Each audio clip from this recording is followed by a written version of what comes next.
Right, this is the video for building the curved box wagon.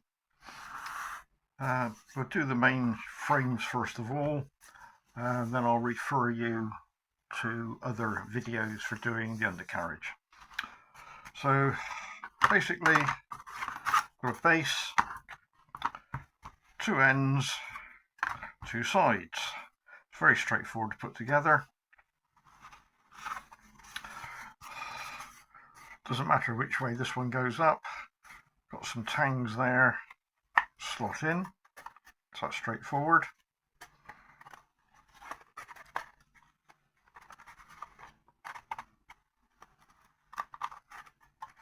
Do the same on the one on the other side, making sure the engraving faces out.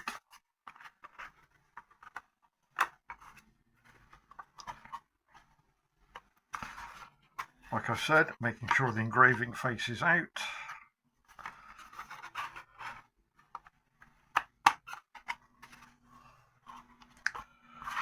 The ends, again, engage in all the slots. You'll find there's two little ones there, which go into the little two holes there. It's a bit fiddly, but everything will engage and line up.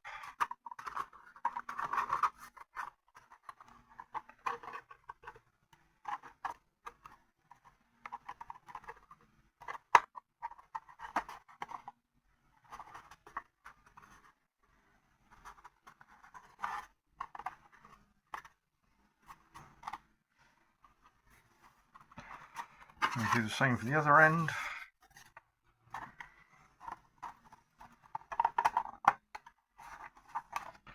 And then once that's in position there, hold it together and we get an elastic band to put round it.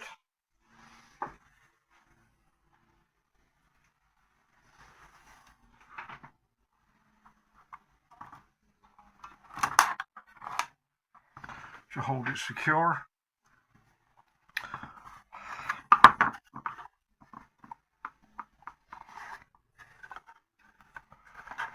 So I'm not quite engaged, there we go. And then using super glue, go around on the inside, up the sides, and just gently run it in, and it will do a wick effect. So that's the outer frame done. There is a separate video on how to do the roof, which should be in the paperwork that came with it, listing that video.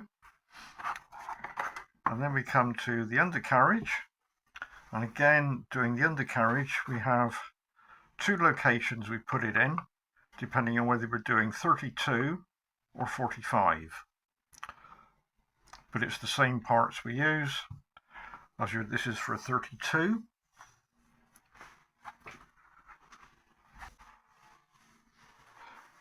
And to do the undercarriage, there is already another video. Right, so the undercarriage fitting is identical to the undercarriage on the build of the cattle wagon.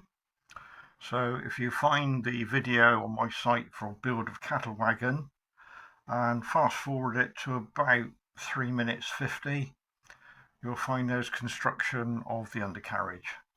The only difference is it's not as long, because the cattle wagon is quite a long wagon, but everything else on it is exactly the same. Right, the other part we've got to do is to fit the overlays on. The overlays are straightforward.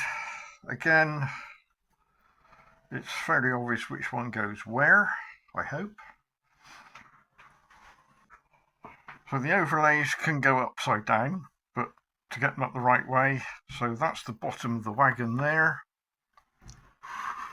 That's the bottom of the wagon there. And you want the one with the little lug on to the bottom, and you'll find that that's a perfect fit on the ends and to the top. So we glue that on first of all. So to do that, PVA wood glue, smear it over that surface there, just dab it, doesn't want an awful lot on it, and then just drop him on, move him around a little bit, and then just push down. So that will then lock that in position.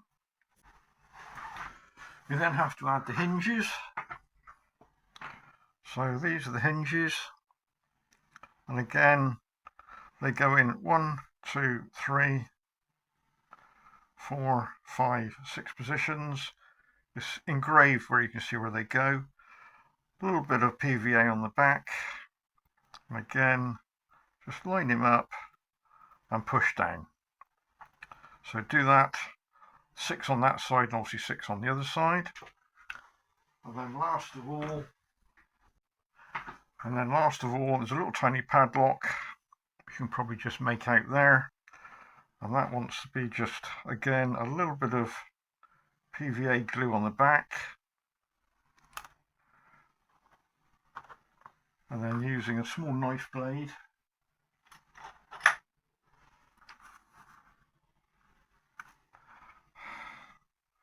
that just wants to be dropped onto there, and then that's that side done. And again, same on the other side. Couplings, straightforward. They're the binny ones, drop them in, nut and bolt on the other side. Don't forget to put the steps in. Again, I'll show you some steps.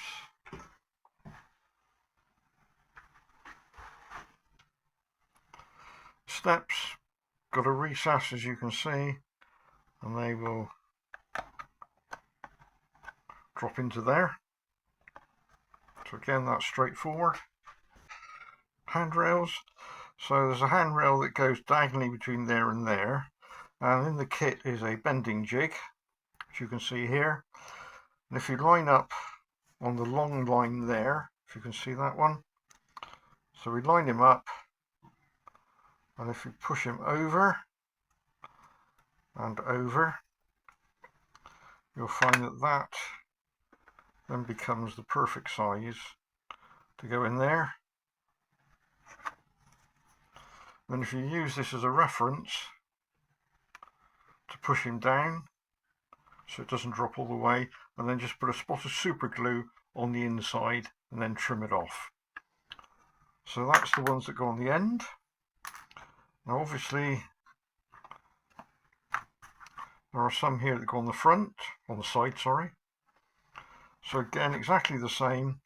You use the long one to put the 2 in on there and there, and then you've got one for the handle there, and for that one we use the small one.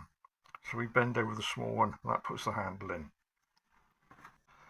And I think I've covered the roof. There's a separate video for that. Again, that'll be in the paperwork where to find that, the address.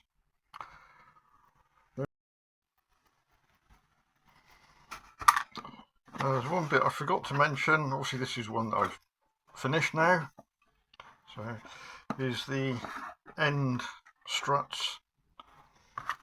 So again, you'll notice they've got on one end, where are we? There we are. On one end it's dead flat, and on the other end you've got a slight angle cut. Should be fairly obvious which goes where. So that lines up with the angle at the top matching the roof. And there'll be one with the angle going the other way for that side. So that's straightforward to do.